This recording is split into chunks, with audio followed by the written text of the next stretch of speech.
Ramang-Ramang, satu dari 3 kawasan karst terbesar di dunia yang ada di Indonesia. Tentu, kekayaan alamnya selalu menjadi magnet bagi para petualang, tak terkecuali saya. Untuk menuju ke lokasi, saya harus naik kapal kecil menyusuri sungai sekitar 20 hingga 30 menit. Ramang-Ramang Maros terkenal dengan wisata alamnya yang luar biasa indah, khususnya tebing karstnya. Nah, tapi hari ini itu bukan tujuan utama saya. Nah, kira-kira saya mau kemana ya? Ikuti jejak saya, jejak petualang! Sungai ini adalah satu-satunya akses masyarakat untuk menuju kampung yang ada di dalam. Di sepanjang aliran sungai, tanaman nipah tumbuh dengan subur. Dari sini, tebing-tebing karst yang menjulang berbagai ukuran juga mulai terlihat. Sudah sampai. Mas Iwan, kita tujuannya kemana nih selanjutnya nih? Kita ke Gua Kelelawar. Nah, tapi kita harus jalan dulu. Berapa meter nih?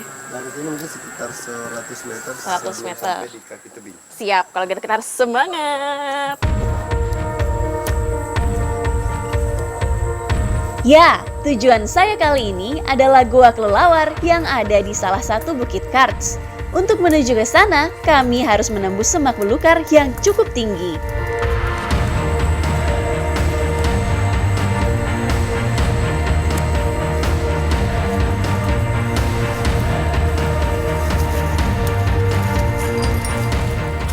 Akhirnya sampai juga, capek banget karena sekaligus ngebuka jalan.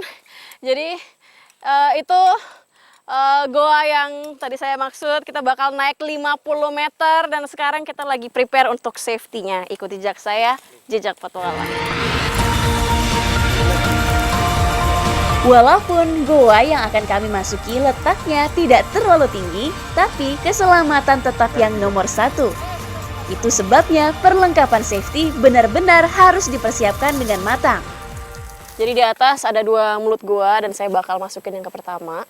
Tapi untuk itu saya harus manjat kira-kira sampai 5-6 meter ke atas. Dan walaupun ini sangat safe, kekuatan utamanya adalah di tangan dan di kaki. Semangat!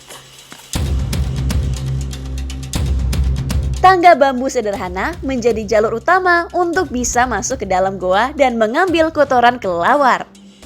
Ramang-Ramang adalah gugusan pegunungan kapur terbesar kedua di dunia setelah karst yang ada di Tiongkok. Sebagaimana lazimnya pegunungan karst, biasanya banyak terdapat goa alam di dalamnya. Tak hanya tangga bambu tradisional, saya juga harus melewati celah sempit yang merupakan satu-satunya jalan masuk menuju Gua Kelelawar. Saya untuk mencapai di sini sekarang harus lewatin trek yang sangat susah, terus celah-celahnya juga sempit banget, agak susah juga manjat karena nggak ada pegangan, makanya dibantuin sama mas-masnya di sini. Dan di titik ini saya sudah mulai mencium kotoran kelelawar dan saya semakin semangat karena itu tujuan saya hari ini. Harus ke sana, jadi ikut jejak saya, jejak petualang. Sepertinya sarang kelelawar kali ini cukup istimewa. Kami juga harus berjalan merayap di dinding tebing ini. Benar-benar butuh ekstra hati-hati.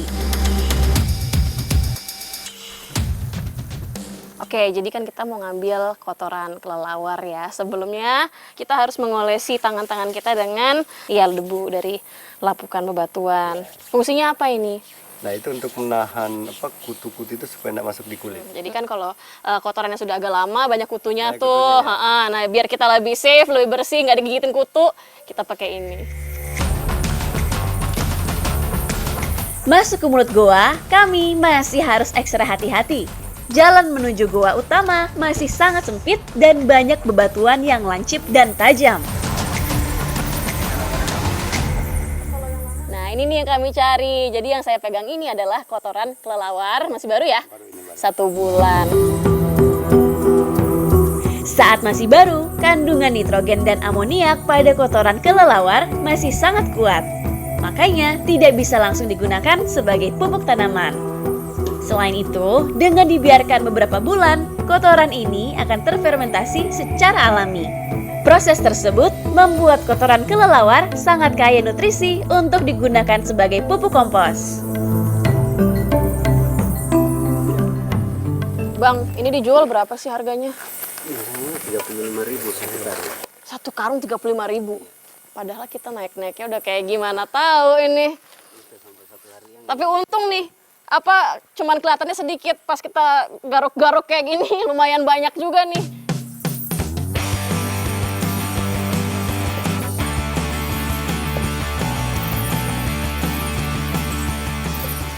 Karena di daerah sini tidak kena hujan selama beberapa hari, jadi kotoran ini tidak terlalu menyengat baunya. Selain itu, cepat juga mengurai dan kondisi goa saat ini juga nggak lembab. Jadi bagi kami yang lagi ngambil kotoran kelawar, lebih nyaman lah.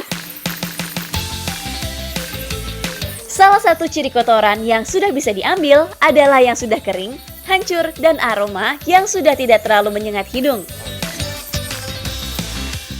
Udah penuh nih satu karung. Nah, setelah ini kira-kira kita mau pakai untuk apa ya? Ikuti jejak saya, jejak petualang. Yuk.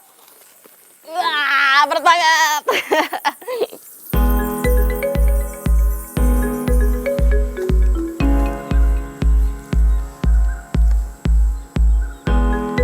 Kotoran ini akan langsung kita tebar di sawah yang ada di sekitar kampung.